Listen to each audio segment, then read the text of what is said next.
Cepatlah.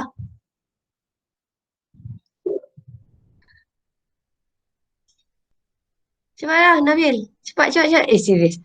Zain, Zain. Cepat, Zain. Bismillahirrahmanirrahim. Doa pendek je, tak payah panjang-panjang. Ke Wafiq. Macam biasalah, Wafiq ke Wazif. Susahlah Zain ni. Wafiq ke Wazif. Baca doa. Bismillahirrahmanirrahim. Cepat. Ya, ya. Ya, go. Bismillahirrahmanirrahim. Bismillahirrahmanirrahim. Amin. Allahumma aftah alaina hikmatak wa anshur alaina min huzaimi rahmatik. Ya arhamar rahimin. Rabbi ishrah lana sudurana wa yassir lana umurana wa hlul 'uqdatam min lisanina yafqahu qawlana. Amin. Rabbana atina fid dunya hasanah wa fil akhirati hasanah wa qina azabannar. Sallallahu ala sayyidina Muhammad wa ala alihi wa sahbihi wa sallam. Alhamdulillahi rabbil alamin. Amin. Yeay, amin. Alhamdulillah. Kalau tak susah betul nak dengar apa korang baca doa. Okey, yang ni. Mana si Felix tu? Felix nak demand yang ni. Sebenarnya saya tak habis ajar hari tu. Okey, so yang ni saya ulang lagi sekali sikit je ni. Sikit. Lepas tu saya masuk enzyme. Sebab tajuk ni sebenarnya tajuk ni tak susah. Cuma dia complicated sikit. So, right. Kalau korang boleh on mic, korang on mic lah. Okay, so kalau saya tanya korang jawab lah. Okay, macam biasa ini adalah bab 4. Dalam bab 4 adalah bab 4 dan kejap bab 4. Okay, okay. Bab 4 adalah komposisi kimia. Komposisi kimia. Dalam komposisi kimia, macam saya cakap, semua benda dalam dunia ni ada bahan kimia, ada kimia. Sebab tu korang tak boleh drop kimia tau. Okay, so dalam air sendiri pun dia ada bahan kimia, dia ada kimia dia. So, komposisi kimia ni kita boleh pecahkan kepada dua. Satu adalah sebatian organik, sebatian tak organik. Sebatian tak organik. Satu lagi adalah sebatian organik. Sebatian tak organik kita belajar ada berapa? Sebatian tak organik kita belajar ada berapa? Sebatian tak organik. Kita belajar sebatian tak organik ada berapa? 1. Yeah, very good. 1. Apa dia? Air. Air, yes, very good. H2O. So, dalam sebatian organik ni kita belajar kita ada 4 tau. So, kita ada karbohidrat. Karbohidrat, ini dah belajar tau. Karbohidrat, and then kita ada protein. And then kita ada lemak. Dan yang ini kita nak cerita pasal asid nukleik. Okay. Now, kalaulah dalam tajuk sebatian organik, awak ingat macam ni tau. Dia ada, ini awak tengok notasi Nabil hari tu. Saya dah terang banyak kali. Kalau dia daripada molekul kecil, macam single, orang single, and then suddenly dia couple, itu kita panggil dia sebagai apa? Apa? Wait, single, monomer, combine. Apakah nama proses tu? Single, orang single, lepas tu pasang ramai-ramai. Kondensasi. Ni kondensasi. Lepas tu dia dah insaf. Bila dia dah insaf, lepas tu dia cerai. Bila dia dah cerai, yang cerai tu kita panggil dia sebagai apa? Hydrolysis. Yes, kita panggil dia sebagai hydrolysis. Ya Allah. Okay, now. So basically, so awak ingat dekat sini, dalam tajuk komposisi kimia ada 2 yang korang ingat, which is kondensasi dengan hydrolysis. So yang dalam tajuk kondensasi dengan hydrolysis ni awak akan jumpa dalam enzim. Yang ni kita akan cerita balik dalam enzim. Okay, now asid nukleik. Bila kita cerita pasal asid nukleik ni terbahagi kepada 2. Okay, kita ada RNA, satu lagi kita adalah DNA. Yang ini, okay, sebab saya dah ajar kelas UPSI, Na dekat belakang ni sebenarnya dia merujuk kepada nukleik asid. Na kat belakang ni merujuk kepada nukleik asid. DNA sebenarnya ni merujuk, D ni dia merujuk kepada gula. Ingat tak yang saya asyik salah sebut je nama gula tu kan.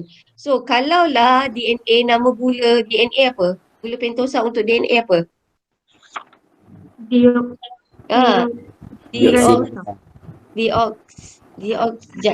Asyik sebut salah je.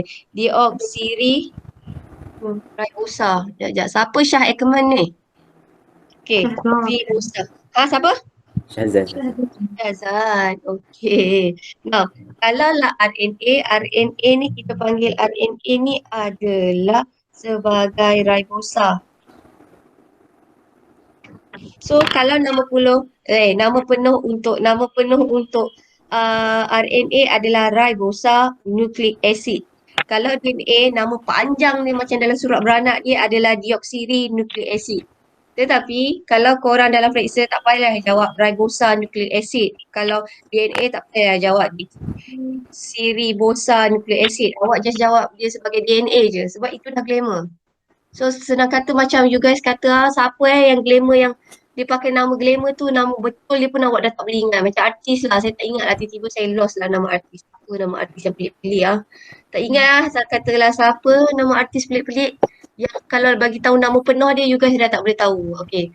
Yang saya pernah terfikir sekarang ni katalah Lady Gaga. Katalah Lady Gaga tapi nama penuh dia you guys tak tahu. So samalah juga dalam ni. So DNA RNA, basically korang pakai nama dia tu je dah okey. Tak payah nama penuh dia. Okay. So sekarang kita tengok. Kalau kita pasal RNA dengan DNA, ya Allah banyaknya lah mesej masuk ni. Diorang ni tengah membawang. Okay now. Okay, so RNA, bila kita cerita pasal RNA adalah rantai lurus. Dia begini. Kalau DNA adalah rantaian ganda dua. Okay, so far yang ni kita dah belajar. So unit asas untuk DNA ni semua sama, which is kita ada nukleotida. Nukleotida terdiri daripada 3 paling utama. Kita ada kumpulan fosfat. Okay, persamaan dia semua ada kumpulan fosfat. Dia ada gula pentosa and then dia ada base bernitrogen. Bezanya kalau gula pentosa untuk RNA adalah ribosa, kalau untuk deoksiribosa DNA adalah deoksiribosa lah. Base bernitrogen. Yang ini tau, base bernitrogen. Yang ni sebenarnya korang tak payah tahu pun tak apa tau. Base bernitrogen ni sebenarnya kita boleh pecahkan kepada 2 kumpulan. Ini struktur kimia, tak nak belajar. Okay, struktur kimia ni base bernitrogen ni kita boleh pecahkan kepada 2 jenis. Satu adalah purina, satu lagi adalah pirimidina. Kalau purina adalah AG. Adenina dengan guanina. Kalau pirimida, dia ada 3 jenis. Satu adalah sitosina, timina dan satu lagi adalah urasil. So senang kata macam ni. Kalau base bernitrogen untuk DNA, dia terdiri daripada purina. Dia terdiri pada AG. DNA terdiri pada AG dan juga CT. Kalau RNA, dia terdiri sama juga AG, cuma bezanya C tu kita ganti dengan U, dia jadi UT. Relax je. Base bernitrogen ni kita pecahkan kepada 2 jenis. Awak nak bayangkan purina ni macam boys lah, lelaki. Pirimidina ni adalah girls. So dalam DNA base bernitrogen dia ada boys and girl. Yang kita panggil dia sebagai pelengkap. Kalau katakanlah Atan dia punya Atan tu pun lelaki kan, perempuan kan. Katalah Ameng ke Atan lah, senang tak apalah, lantak lah sana. Atan partner dia Timah. Katakanlah Gina, Gani girlfriend dia Siti. Contoh begitu. Kalau RNA ni pula sama juga. Atan girlfriend dia Timah. Kalau Gani dia tukar pula, dia suka dekat siapa? You ni siapa perempuan? Kalau perempuan nama you siapa? Okay, kalau you katalah nama dia Uzma, something macam tu. So basically DNA dengan RNA dia ada base bernitrogen. Cuma bezanya base bernitrogennya adalah beza dia base bernitrogen daripada sini kalau awak nampak adalah huruf C. Ni je. Kalau DNA, okay, DNA dia pakai AGCT. Kalau RNA yang C ni awak ganti dengan U. Itu sahaja, tu je. Relax je. Okay. Now, so cerita dia bermula macam ni. Cerita dia, ya Allah cikgu apalah kenapa kita belajar pasal DNA dengan RNA. Cerita dia macam ni. Okay, benda ni nanti awak akan belajar satu tajuk yang sangat besar tau, which is dekat you. Kalau awak ada rezeki untuk biologi, awak akan sambung lagi. So awak akan cerita pasal benda ni. So DNA ni rantaian yang panjang kita kenali sebagai polinukleotida. Okay, dalam DNA ni sebenarnya dia ada bawa bahan genetik. Okay, dekat DNA ni dia bawa bahan genetik. Okay, so dia bawa bahan genetik. Okay. Now, so cerita RNA ni buat apa? RNA ni dia pergi salin maklumat daripada DNA. Saya ulang slow-slow tau. DNA bawa maklumat genetik. Maklumat genetik tu boleh disalin. Siapa yang salin? Yang salin adalah RNA. So far, are you okay? Boleh tak? Boleh tak? Okay. Boleh Slow je. Okay, now. So yang ni dah. Okay. Yang ni yang saya cakap. Nampak tak? Rantaian DNA ni, base bernitrogen dia ni. Tadi saya kata Atan soulmate dia adalah Timah. Kalau kata Gani, soulmate dia adalah Siti. Katakan macam tu lah. So daripada rantaian DNA ni, awak nampak dia double helix. Rantaian ni boleh putus macam zip tau. Dia boleh putus. So bila dia dah putus, lepas tu RNA tu yang akan salin maklumat tu. Macam ni tau. Ni adalah fungsi, ini adalah rantaian DNA. Rantaian DNA ni dia bawa maklumat genetik. Katakanlah maklumat genetik ni akan disalin. Okay, so dia salin dalam bentuk protein tau. So proses nak salin ni dia memerlukan RNA. RNA ni pula kita boleh pecahkan kepada 3 jenis tau. RNA ada 3 jenis tau. Which is kita ada mRNA, satu lagi adalah rRNA dan satu lagi adalah tRNA. Saya ulang slow-slow. Fungsi RNA adalah salin maklumat DNA. Untuk menyalin maklumat DNA, RNA ni ada 3 kembar, 3 orang untuk salin maklumat daripada DNA. Dia ada, lagi sekali apa tadi? Dia ada apa? RNA ni ada 3 jenis pula. RNA ada 3 jenis. Apa dia? mRNA. mRNA, lagi? rRNA. rRNA, lagi satu? tRNA. Yes, tRNA. So proses nak menyalin proses untuk menyalin maklumat ni, okey, dia melibatkan 3 proses. Pertama adalah transkripsi. Transkripsi ni macam photostat tau, dia salin. Apa-apa kan dia macam photostat je, tak tahu benda tu penting ke tak. Okey, kita tak tahu benda tu penting ke tak, main salin je. So bila dia dah salin, yang ini dia dah salin, okey, dia akan disalin oleh siapa? mRNA. Senang kata macam ni tau, ini untuk level awak tau. Proses untuk orang kata untuk menyalin maklumat DNA ini, ia melibatkan RNA. RNA ada 3 jenis, mRNA, rRNA dengan tRNA. So untuk proses menyalin ni, ia melibatkan 2 proses pertama. Pertama adalah transkripsi. Proses transkripsi dia main salin je. Dia salin. Kemudian translasi, dia translate.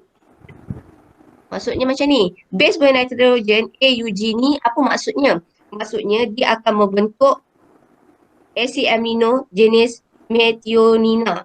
Katakanlah CGA ni dia akan membentuk apa? Dia akan membentuk protein namanya arginina. Katakanlah UAC ni pula dia akan membentuk protein jenis apa? Namanya adalah tirosina. Senang kata dia ada kod. Macam katakanlah korang nak meniru. Yang korang tu cerita drama apa macam Astro. Saya tak ada Astro tau. Tapi saya baca TV sikit yang dia ada meniru project whatsoever. Yang SPM tu dia nak meniru. So of course dia ada kod kan. Tak ingatlah projek apa. Korang tu cerita apa tu? Yang drama best tu. Saya tahu dia best tapi saya tak ada Astro. Project Anchor SPM.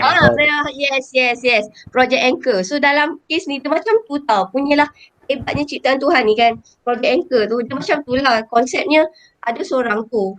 Okay.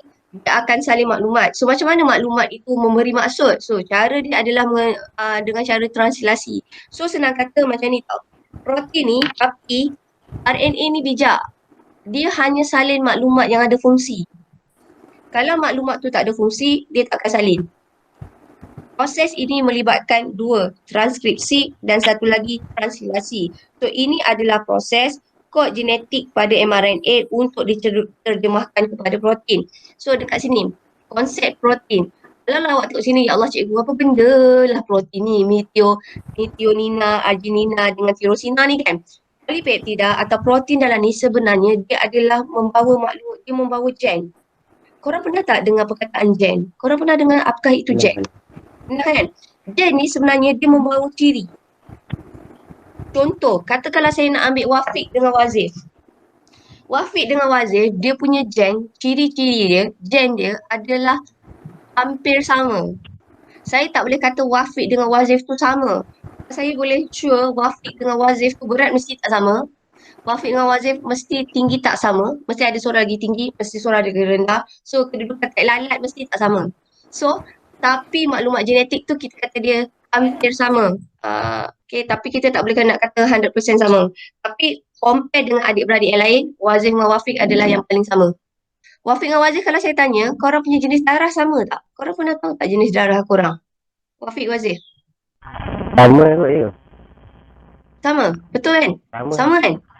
Sama kan rasanya? Saya rasa yang tu sama. Sebab tu saya nak cakap dia hampir sama. Okay? Tapi kalau adik-beradik yang lain tak semestinya sama. Tapi Wafiq dengan Wazif saya rasa dia sama. Cuma beza dia sikit lah. Macam saya kata tak lalat. Takkanlah kalau tak lalat. Wafiq contoh. Wafiq ada tak lalat besar kat bawah bawah bibir. Lepas tu Wazif pun ada. Tak ada kan. So sama juga macam kembar bola tu kan. Ada satu ada tak lalat. Satu tak ada tak lalat. So basically senang kata ini adalah DNA. DNA ni kita dapat salin dia melalui RNA. So fungsi RNA adalah untuk menyalin maklumat ini. Okay. Nah, so ini proses dia awak boleh tengok. So yang ni tak ada video dia. So yang ni, ini adalah DNA, ini adalah mRNA. So kalau dia kata bulatkan satu unit nukleotida. Kalau katalah soalan dia kata suruh bulatkan satu unit nukleotida. Ia terdiri daripada apa? Satu unit nukleotida tu tadi terdiri daripada apa? Kumpulan fosfat. Yes, very good. Kumpulan fosfat. Kumpulan fosfat lagi. Gula. Gula pentosa. Dan satu lagi adalah base Bernitrogen. yes. So very good. So awak nampak tak yang saya bulat ni? Ini adalah satu unit nukleotida. Kalau soalan periksa, bulatkan satu unit nukleotida, awak kena bulatkan macam ni. Ni satu unit. So jangan salah lah. Okay, ini adalah beza dia tadi. Macam saya kata, kalau DNA, gula dia sama je sini. Ada adenina, timina. Okay, yang bezanya adalah huruf C. C dengan U. C dengan U yang berbeza. So, ini kepentingan asid nukleik. Apakah kepentingan DNA? Dia membawa maklumat pewarisan. Senang kata macam ni tau. DNA ni adalah rantaian panjang. Rantaian DNA panjang, sekarang saya bagi soalan. Rantaian DNA yang panjang yang kita panggil sebagai polinukleotida, dia ada dalam sel. Dekat dalam sel, dekat mana kita boleh jumpa rantaian DNA ni? Dekat organel mana yang ada rantaian DNA yang boleh bawa maklumat pewarisan ni? Apakah organel? Okay, how cakap betul. Adalah nukleus. So dalam nukleus macam ni tau, cerita dia macam ni. Tengok, ini cerita dia macam tahu tak, bangau. Dalam sel ada nukleus. Dalam nukleus ada kromosom. Kromosom manusia, katakanlah saya nak berjadikan Zaim yang handsome lagi, gagah perkasa. Lelaki, kromosom dia adalah 44 tambah XY. Kalau XY ini adalah lelaki. Kalau Akila pula 44 tambah XX. Okay. So sebenarnya kromosom ni terdiri daripada apa? Kromosom ini sebenarnya terdiri daripada rantaian DNA yang sangat panjang dan berpintal.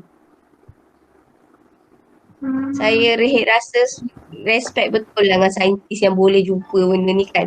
Kemudian rantaian DNA yang panjang ni ada pelekat dekat tengah macam bola tau. So bola itu kita kenali dia sebagai histone. Awak pernah tak tengok telefon lama yang old school? Kat rumah korang semua banyak cordless je kot. Tak yang lama. Saya ingat dulu macam kat office ke yang dulu-dulu yang dia berlingkar-lingkar. Ada lagi ke korang? Saya panggil dia sebagai old school lah. Oi, ada. Oh my god, wow. Kat apa ni? Tengok rumah pun rumah siapa, rumah nenek kan. So basically kita nak kata itu adalah yang berlingkar. So di tengah-tengah dia ada satu bahan yang kita nak kenali dia sebagai histone. Okey, tengok rantaian DNA yang bawa ciri tadi saya panggil dia adalah sebagai gen. Senang kata macam ni, gen bawa ciri. Sebab tu katakanlah kalau korang tak perhatikan betul-betul, korang ada sikit ciri macam mak ayah awak. Katakanlah kononnya siapa, saya tiba-tiba saya lost. Yang saya kenal dalam kelas ni. Kelas awak tu tiba-tiba saya tak ingat sangat lah. Kalau saya tengok muka, katakanlah saya ambil Iyad tau. Katakanlah Iyad kan, mata dia macam mak dia. So ada sikit tu adalah sikit macam mak dia. Skin dia, kulit dia katakanlah kulit Iyad macam mak dia. So macam mana awak boleh dapat ciri-ciri daripada mak sebab ada gen daripada ibu awak tu. Ibu Iyad tu dia boleh turunkan. Okay, so ini semua macam mana dia boleh turunkan dan saya tambah satu tau. Nanti awak akan belajar dalam bab 6 adalah satu proses mitosis. Katakanlah kalau awak accident, awak luka ataupun korang perasan tak kulit awak ni sebenarnya dia tumbuh kulit yang baru 2 minggu sekali. Pernah tak perasan yang kulit awak ni sebenarnya dia tumbuh yang baru? Tak. Perasan tak? Tak. Kenapa tak perasan? Sebab bila dia tumbuh yang sama. So dalam tu DNA untuk sel-sel yang baharu tu adalah sama dengan yang lama. So macam mana boleh sama dengan yang lama? Setiap kali DNA senang kata kromosom tu nak hasilkan yang baru, okay, itu kerja mRNA, dia akan replicate genetik yang sama. So itu kerja RNA. RNA dapat replicate genetik daripada DNA. So ini adalah kompleks sikit. Nampak macam simple kan?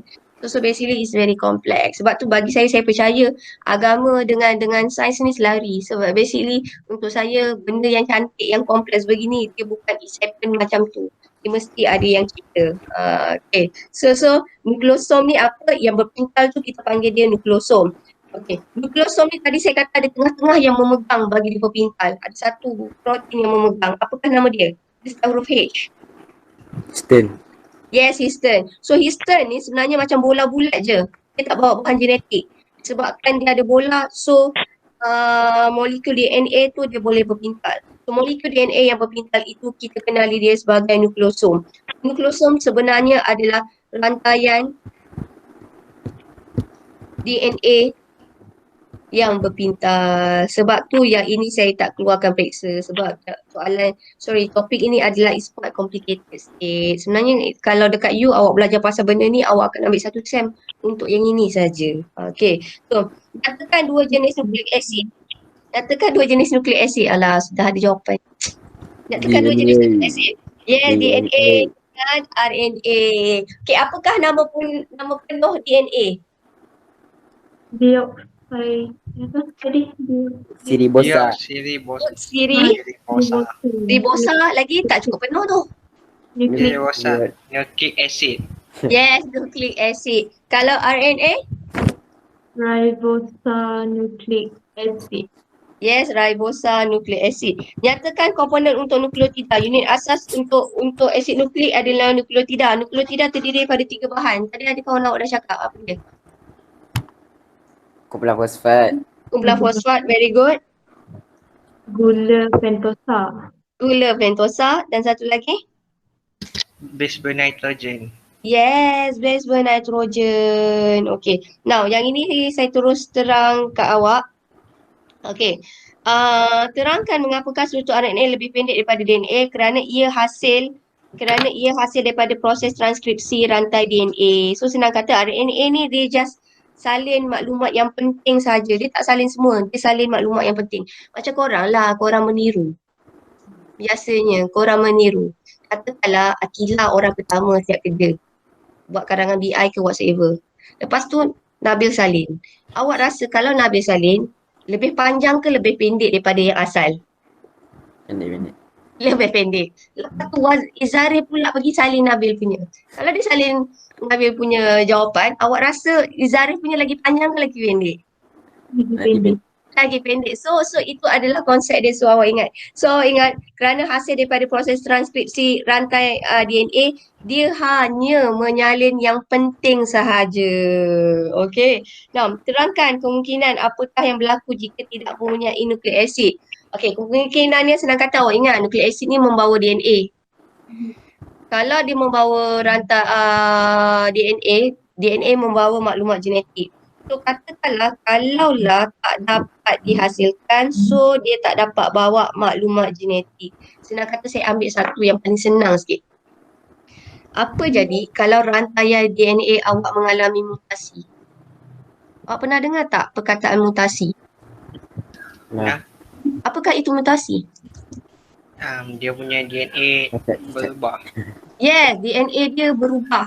Kalau awak tengok cerita Marvel ke whatsoever, DC ke, kalau kena je sikit radiation whatsoever terus dapat superpower.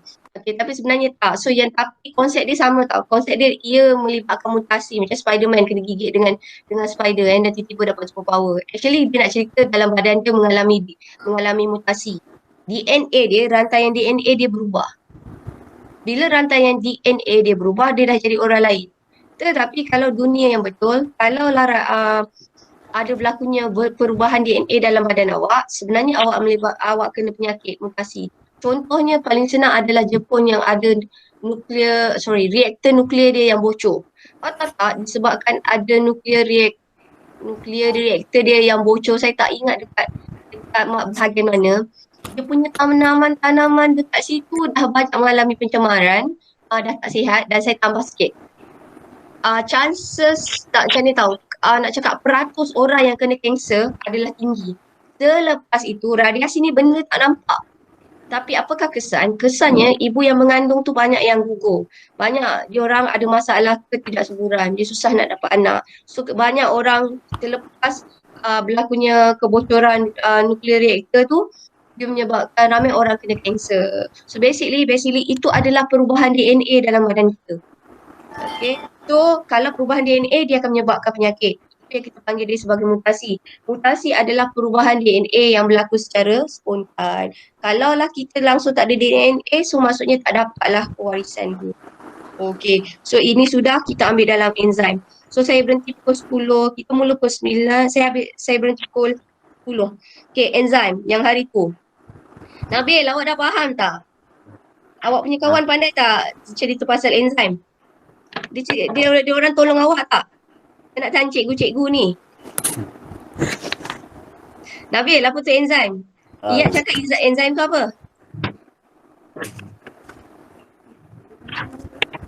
Apa tu enzim? Apa tu enzim? Pemangkit organik. Yes, pemangkit organik. Pandai kawan-kawan awak ajar. So, dalam tajuk yang ini kita ada 3. Okay, kita ada metabolisme. Okay, metabolisme adalah proses untuk menghasilkan tenaga tau. So kita ada metabolisme, and then satu lagi kita ada enzim, nombor 3 ada aplikasi enzim. So metabolisme, kalau kita manusia menghasilkan tenaga, manusia hasilkan tenaga melalui satu proses yang kita panggil dia sebagai respirasi sel. Respirasi sel termasuk mana satu jenis metabolisme? Anabolisme atau katabolisme? Katabolisme. So respirasi sel dia termasuk katabolisme. Kenapa katabolisme? Sebab Katabolisme. dia melibatkan. Sebab dia melibatkan mengurai. Ini tajuk Akilah Yeah, bijak. So maksudnya tak sia-sia jadi cikgu. Lagi hebat kan korang. Okay. So metabolisme ni adalah tindak balas kimia. Dalam tindak balas metabolisme ini, ia ada melibatkan ATP dan juga makanan. Okay. Nah, ada 2 jenis metabolisme. So ingat metabolisme adalah tindak balas kimia yang berlaku dalam sel. Ada 2 jenis. Satu adalah anabina, membina kompleks. Contohnya adalah fotosintesis. Okey, kalau fotosintesis adalah sejenis anabolisme. Sebab dalam proses fotosintesis, karbon dioksida plus H2O, dia akan menghasilkan produk dia adalah glukosa Oksigen. dan juga oksigen. So ini adalah hasil. Tetapi kalau katabolisme, contohnya respirasi sel ataupun pencernaan, kita ada glukosa macam sekarang kan, macam mana boleh ada tenaga? Glukosa, respirasi sel ni tambah dengan oksigen, ia akan menghasilkan tenaga dan juga dia akan menghasilkan tenaga. Satu lagi apa? Karbon dioksida. So kalau kata nampak macam ni tau, saya kesimpulannya kalaulah anabolisma, glukosa dihasilkan. Maksudnya dekat sini ada pembentukan sebatian organik. Tetapi kalau katabolisma, sebatian organik itu dipecahkan untuk menghasilkan tenaga. So saya nak bagi awak senang ingat, kalau anabolisma fotosintesis. Kenapa fotosintesis? Sebab glukosa dihasilkan. Tetapi kalau katabolisma, ia adalah pecah. Apa yang dipecahkan adalah sebatian organik. So glukosa dipecahkan menjadi tenaga dan juga gas karbon dioksida. Kalau katalah pencernaan, okey, awak nak pencernaan apa yang paling senang? Saya ambil maltosa lah ya. Ni korang dah belajar ni. Maltosa ni adalah macam ni. Maltosa ni adalah gula jenis apa?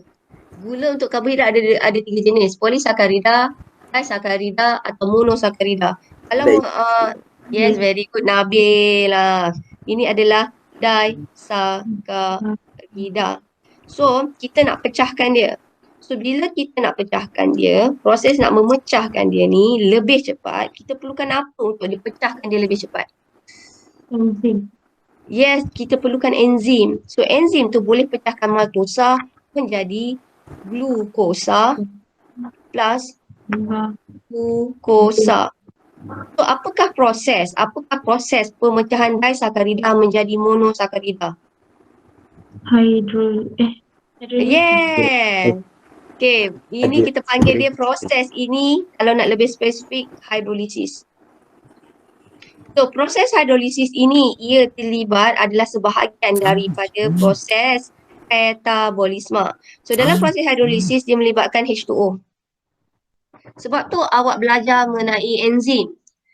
Okay, so enzim ni adalah satu jenis, enzim ni terlibat untuk menghasilkan, untuk memecahkan molekul. Ataupun, kejap ya. Kejap. Hai. Apa? Sekejap. Sekejap Sekejap. Sekejap, saya ada iklan. Okay.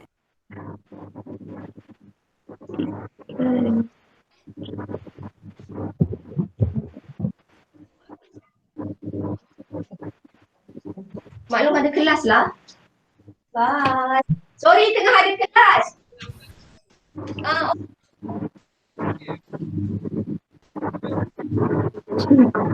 Yang ini tak sampai.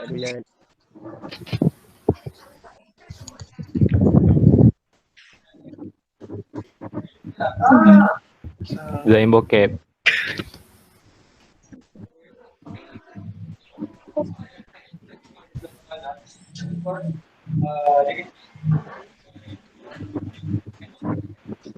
Tuk. Oh.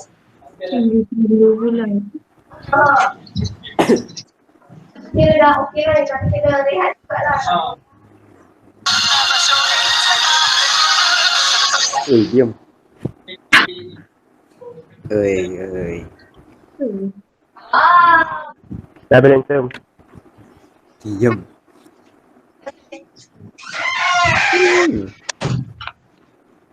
Okay. Sorry. Sekejap, tak. Sebab ni. Alright. So, ini macam ni tau. Bila saya cakap, okay, tadi saya kata enzim kan. Enzim ni dia melibatkan hidrolisis. Hidrolisis ni senang kata adalah pecah. Right. So, enzim ni satu ciri dia enzim. Apakah satu ciri enzim? Satu ciri enzim dia adalah spesifik. Maksudnya, kalau maltosa nama enzim tu adalah Maltase. yes, nama enzim adalah maltase. Dan satu lagi, yang ini awak jangan selalu orang ingat macam ni tau. Kalau enzim ni maltosa digunakan untuk proses hidrolisis. Sebab itu yang paling familiar, itu yang paling biasa dalam proses pencernaan. Tetapi enzim ni boleh tak daripada glukosa kita jadi maltosa balik? Boleh tak? Boleh. So maksudnya macam ni, daripada glukosa ni boleh jadi maltosa, apakah nama enzim tu? Teka. Maltase juga. Maltase juga. Tak adalah nama lain. Cuma ini kita panggil sebagai Mas. Tak si. Kesimpulannya macam ni tau. Nama enzim, korang biasanya guna nama enzim, awak tengok mana satu molekul lebih kompleks. Macam glukosa. Glukosa dah ringkas kan? Bila dia dah ringkas, tak adalah kita namakan enzim tu adalah glukase. Awak tak pernah dengar nama enzim tu glukase. Nama enzim tu kita akan guna tengok siapa yang lebih kompleks. Antara maltosa dan glukosa, mana satu lebih kompleks? Of course, Maltosa. lebih kompleks adalah maltosa. Sebab tu nama enzim tu adalah maltase. So, katakanlah saya buat arrow begini. Okey, apakah ciri enzim ni? Apakah ciri enzim? Dia apa nama dia? Tindak balas. Dia ada arrow ke depan, arrow ke belakang. So, itu ciri dia merujuk kepada ciri apa? Tindak balas berbalik. Ya, very good. Tindak balas berbalik. So, kesimpulan daripada... Apa? Apa? Ya. So, kesimpulannya daripada ni. Okay. Enzim, kalaulah, ini soalan yang biasa kalau periksa tahu. Dia kata, berdasarkan persamaan di atas, apakah ciri enzim? Ciri enzim ada dua je berdasarkan persamaan di atas. Pertama, awak kata dia spesifik sebab maltosa hanya bertindak balas dengan maltase. Kedua, dia adalah berbalik. Tetapi awak tak boleh jawab enzim adalah pemangkin organik ataupun awak tak boleh jawab enzim adalah sejenis protein. Sebab berdasarkan gambar yang awak boleh nampak biasanya dua je berdasarkan equation. So soalan periksa untuk SPM biasanya macam ni tau. Banyakkan budak dia rasa bio senang tapi bila jawab periksa awak tak pernah buat essay lagi.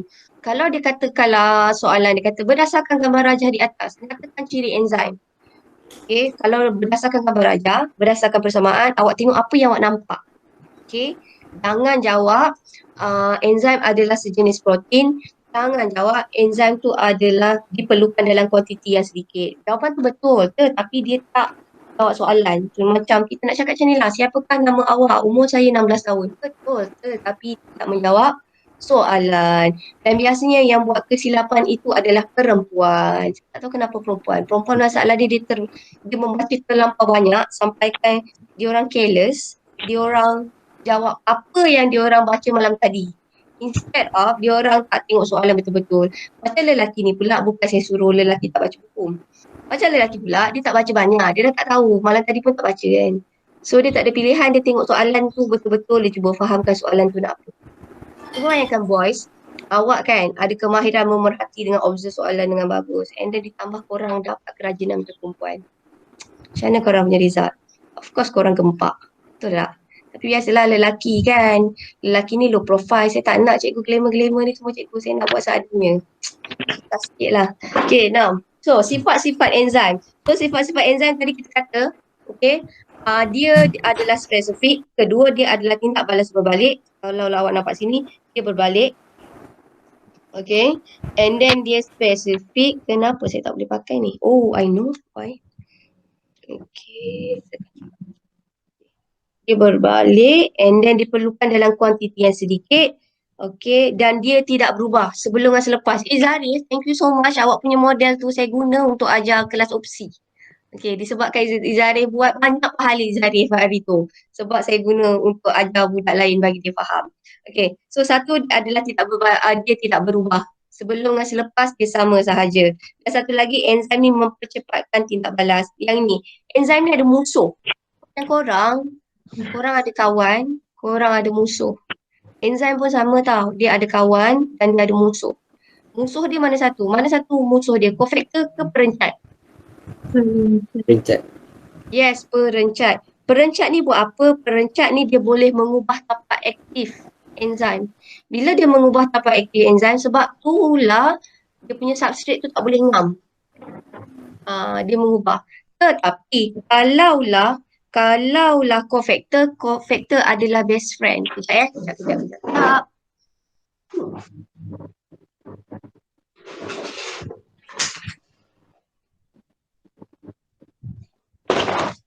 Saya tak tahu boleh pakai ke tak. Patutnya kan saya kata kita buat dia jadi macam Lego kan. Right, so awak nak bayangkan ini adalah enzim. Katakanlah kalau untuk enzim, okay, dia ada substrate. Dia ada 2 substrate. So kita kata enzim ni dia boleh bertindak balas dengan bagus katakanlah dia ada base friend. Kita ada cofactor. Cofactor ni fungsi dia bila kita letak cofactor, dia lagi mempercepatkan enzim. Ini cofactor. Tapi perencat ni adalah musuh orang toksik. Okay, toksik. So dia buat apa? Cofactor ni buat apa? Cofactor pula. Tadi apa saya kata? Perencat. Perencat ni dia mengubah tapak aktif. Dengan cara apa cofactor ni mengubah cara tapak aktif? Dia kacau. Ini perencat. So perencat bila jadi macam ni, substrate tak boleh masuk. Tak boleh ngam. So ini adalah kita kata sebagai perencat. Perencat buat apa? Dia pergi kacau tapak aktif. Kacau. Tetapi kalau cofactor ni baik tau. Cofactor ni best friend. Macam kawan awak yang kalau awak tengah down, dia bagi support. Muka awak lebih rasa bersemangat. Kononlah begitu. So katakanlah kalau cofactor dia ada dekat enzim tapi dia tak kacau tapak aktif. So therefore masih lagi ada substrate. Boleh ngam. So ini adalah cofactor. Dia nak bagi enzim berfungsi lebih efisien. Tetapi jika perencat, dia mengganggu tapak aktif. Bila dia mengganggu tapak aktif, substrate yang asalnya tadi, dia tak boleh nak ngam. Nah, okay, so ingat, lumrah alam lah kan. Okay, macam awak lah, awak ada kawan, awak ada musuh. So awak kena pandai. Okay, katakanlah awak nak jadi perencat ke awak nak jadi cofactor? Awak nak jadi siapa? Perencat ke cofactor? Cofactor. Mestilah ada bukan cikgu saya tahu jawab cofactor. Dalam hati saya nak jadi perencat cikgu. Janganlah. Okay, right. Okay, right. So, boleh faham So, ini tadi kita kata dia nama enzim. Saya ada bagi soalan yang pelik sikit. Contohnya tripsin. Tripsin ni sebenarnya adalah enzim untuk protein. So, protein ni akan bertindak balas dengan H. Kita tambah sini H2O. La ilaha illallah. Hai Luqman, better late than never. Okay, H2O ni dia akan jadi dipeptida. Macam mana boleh terbangun ni Luqman? Okay, so nama enzim ni adalah tripsin. Ataupun kalau tripsin ni kan, kalau korang tak tahu, korang nak letak protease pun boleh. Tak ada masalah. Tapi kalau kanji korang tak boleh letak starchy. Itu je. Kanji dia punya enzim adalah Amylase. amylase. Yang ini awak belajar dalam sistem pencernaan. So dalam sistem pencernaan awak belajar kanji akan mengalami ni hidrolisis amylase. Dia akan jadi apa? Kanji akan dipecahkan mengalami hidrolisis jadi apa? Jadi apa? Jadi apa? Sekali bilang. Glukosa. Sebelum jadi glukosa. Maltosa. Yes, very good. Maltosa. Macam ni tau, maltosa. Bila maltosa, dia akan pecah jadi maltosa tau. Maltosa ada banyak. Lepas tu maltosa ni baru dipecahkan menjadi glukosa plus glukosa. So dekat sini, nak pecahkan maltosa jadi glukosa. Apakah nama enzim tu? Maltase. Ya, namanya adalah maltase. So sini adalah H2O. So boleh nampak tak? So kesimpulannya penamaan enzim. Yang ni hari tu Akila cakap apa sebelum tahun bila saya ada nak dengar masa awak bentang tu. Before 1960. Oh, 1960. Okay. So maksudnya penamaan ni kira dia buat lepas 1960 tu lah. Okay. So penamaan ni dia bergantung kepada substrate. Tapi macam saya kata, dia tak ikut yang ringkas. Dia akan ikut yang kompleks. So kalau lipid namanya lipase, kalau selulose, kalau maltosa, maltase. Tetapi hanya kanji saja berbeza. Kalau kanji adalah amylase. Yang ni saya tak letak dalam nota. Kalau protein, Tripsin. yes, protein adalah tripsin. Renin dengan pepsin tu apa cikgu? Renin dengan pepsin pun adalah protein. Protein, tapi renin letaknya dalam perut. Tripsin ni letaknya dekat pankreas. So dua-dua ni adalah untuk protein. Cuma lokasinya sahaja berbeza. Good question. Trypsin pun sama dekat perut. Sorry. Apa tadi? Renin and trypsin. Okay, pepsin. Sekejap Pepsin pun kat perut. Trypsin dekat pankreas. Yang tahu tak yang macam daun tu? Okay. Kenapa dia berbeza? Sebab renin dengan pepsin ni, kenapa Tuhan jadikan renin dengan pepsin ni ada kat perut? Awak rasa perut kita tu macam mana? Apakah keadaan dalam perut kita? Apakah keadaan dalam... Yes, keadaan dalam perut kita berasid. So, renin dengan pepsin ni hanya boleh bertindak balas dengan baik jika pH-nya adalah berasid. Tetapi kebanyakan enzim dia berfungsi sedikit beralkali, sedikit berasid ataupun neutral.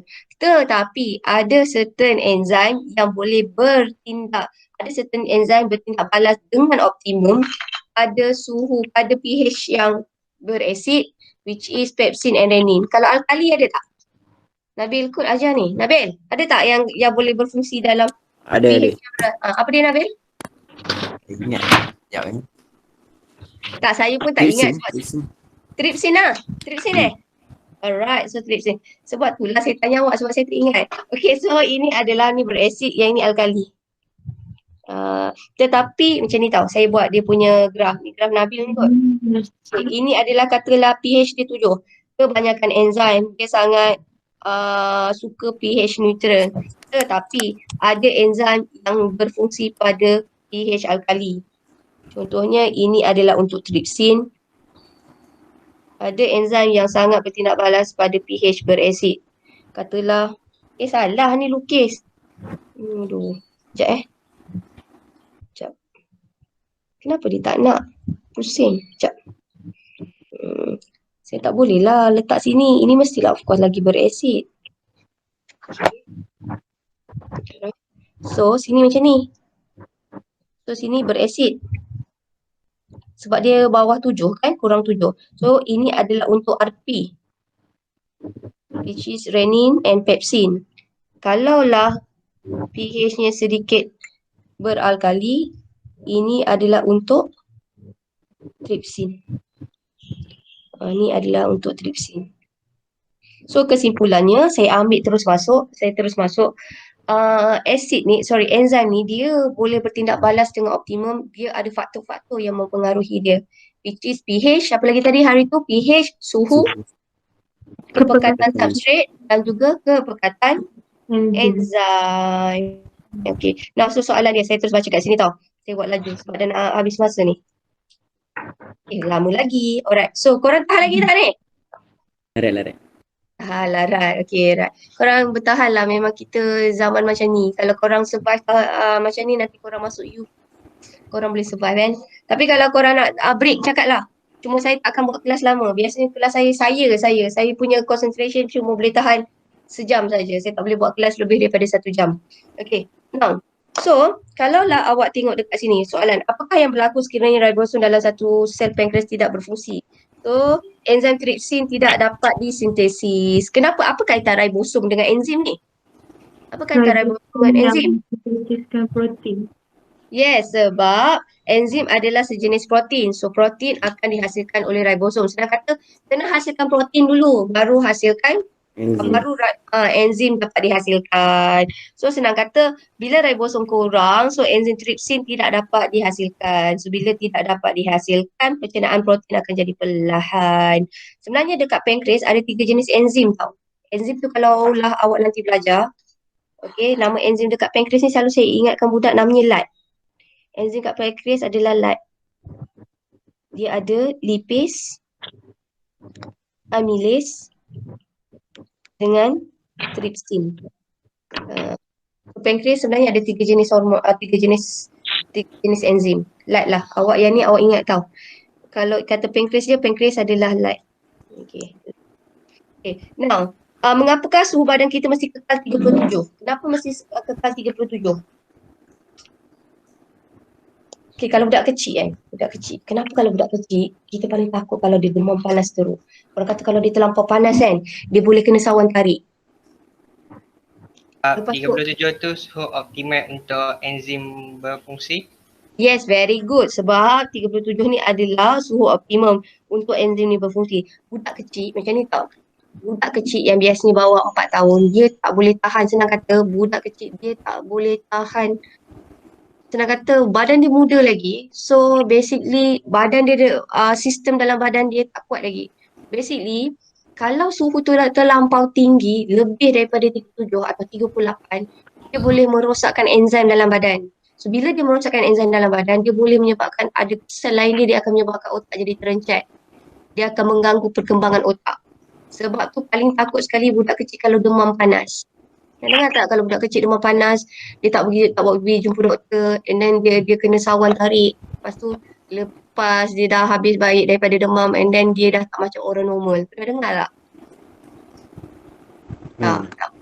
Awak tak nak dengar. Tapi saya bagi tahu awak, demam panas untuk budak adalah sangat bahaya. Sebab kalau demam dia terlampau panas, dia akan menyebabkan enzim dalam badan dia terencat, dia akan menyebabkan dia mengganggu perkembangan otak. Bila dia mengganggu perkembangan otak, itu yang boleh menyebabkan budak tu nanti kalau dia akan mengganggu otak, dia akan jadi tak normal lah.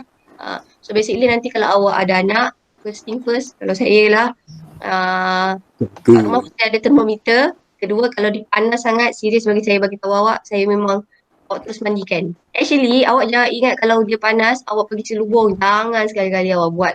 Kalaulah orang demam, awak selubung, jadi apa? Budak tu demam dia, awak selubungkan dia lagi. Apa jadi? Lagi panas. Yes, dia akan jadi lebih panas. Basically, kalaulah demam sangat teruk, biasanya awak pakaikan dia pampers ataupun paling teruk, korang mandikan terus. Terus je mandikan dia.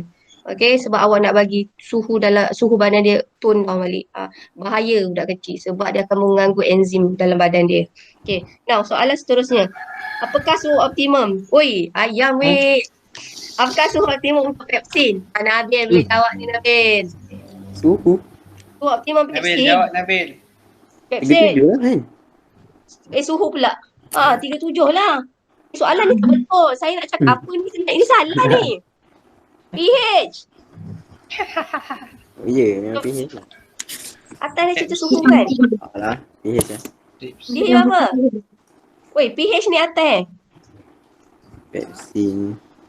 Awak bukan awak cerita pasal faktor ni kan? Bukan awak cikgu pasal faktor pH ni ke? Cepatlah cikgu. Apa pH dia? pH optimum untuk pepsin. 1/5 hingga 2/5. Yes, 1/5 hingga 5. Dalam hati mesti menyesal aku jadi cikgu. Baik bagi Wazif ke Wafiq ke Iyad ke kan. Okay, so suhu optimum dia adalah 1 hingga 5. Okay. Y adalah pemangkin had untuk sukrosa. Oh, senang. So, apakah nama enzim? Woi, sukrosa. Sukres. Sukres. Okay, so ni dah. Okay, yang ini kumpulan Hao. Kumpulan Hao terang okey tak? Boleh faham tak? Kumpulan Hao terang. How and Ho. Boleh faham tak? So enzim ni ada 2 jenis. Satu macam ni, macam siapa saja. Katakanlah Adib buat kuih raya. Dia buat kuih raya untuk family dia sendiri je. Bayangkan kuih raya tu adalah enzim. Dia sendiri buat, dia sendiri makan. Awak rasa itu sejenis mana satu? Intrasel atau extrasel? Dia buat, dia guna. Mana satu? Intra. So intra dia sendiri buat, dia sendiri guna. Saya ambil satu contoh. Ni susah tau. Contoh ni susah. Saya ambil satu contoh perut. Perut hasilkan 2 jenis enzim tadi saya cakap. Perut dihasilkan RP. Renin and pepsin. Perut sendiri hasilkan renin and pepsin. Perut sendiri akan guna. Yang ni betul tapi susah nak ingat. So, contoh enzim intrasel adalah RP, pepsin and renin yang letaknya di perut. Kenapa? Perut sendiri guna, perut sendiri hasilkan and then perut sendiri yang guna. Tapi katakanlah adik buat kuih raya.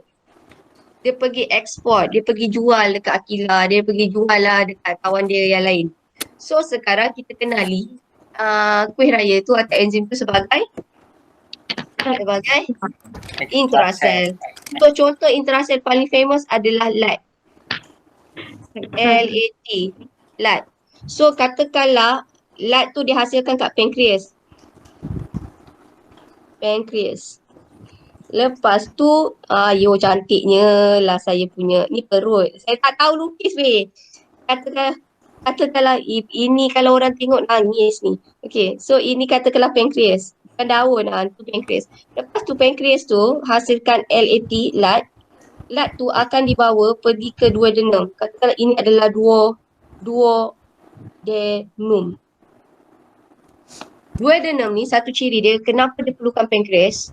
Sebab duodenum ni tak boleh hasilkan enzim. Duodenum ni adalah sejenis usus kecil. So senang kata usus kecil kita ada 3 bahagian tau. Ingat tak? Duodenum, duodenum, ileum. Mesti tak ingat. Okay. So duodenum ni adalah senang kata usus kecil yang tak boleh hasilkan enzim. Sebab tu dia minta tolong pankreas. Macam contoh Singapore. Singapore tak ada air bersih. Siapa tolong dia bagi air bersih? Malaysia. So kesnya beginilah. Okay, so duodenum tu tak ada enzim. So pankreas yang baik hati, dia pergilah ekspor enzim lad tu pergi ke duodenum. Itu. So boleh faham tak cerita dia? Nah, so cerita dia, jalan cerita dia, ini macam how cerita. First mesti ribosom. So ribosom akan hasilkan apa dulu? Ribosom mesti hasilkan apa dulu? Protein. Lepas tu protein tu pergi mana? Jasad. Yes, dia akan pergi ke JEK. Jalinan endoplasma. JEK, jalinan endoplasma kasar. Okey, lepas kat jalinan endoplasma kasar, awak nampak dekat sini. Jalinan endoplasma kasar dan jasad Golgi, dia bukannya jiran sebelah-sebelah. Dia boleh angkut protein. Tetapi dia angkut protein sampai hujung je ni. Katakanlah ini yang warna biru ni protein sampai hujung je.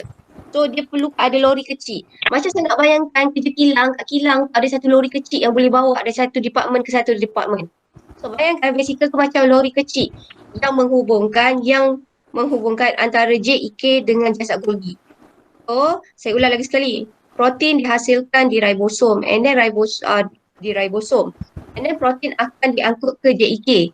Tetapi diangkut ke JEK sampai hujung sahaja. Kemudian protein ini akan diangkut oleh siapa? Dia akan diangkut oleh vesikel angkutan. Saya guna short form je ni. Okey. Kalau how cerita lagi ditekuk, membentuk tunas semua dan menggenting. Okey. So saya cerita ribosom menghasilkan protein. Protein akan dihasilkan oleh JEK sampai ke hujung. Apabila sampai ke hujung JEK, protein akan diangkut oleh vesikel angkutan. Pergi ke mana dia angkut dia angkut protein ni? Jasad Golgi. Yes, dia akan sampai ke jasad Golgi. Di jasad Golgi ini protein akan diubah suai menjadi enzim. Jika enzim tu digunakan dalam sel, kita panggil dia sebagai enzim apa? Intrasel. Yes, enzim intrasel.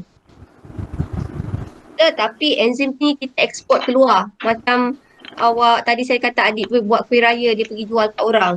So, nak angkut dia gunakan vesikel juga, lori kecil. Tapi lori kecil tu nama dia lain. Nama lori kecil tu adalah Vesikel rembesan tu. yes. So vesikel rembesan tu akan bergerak daripada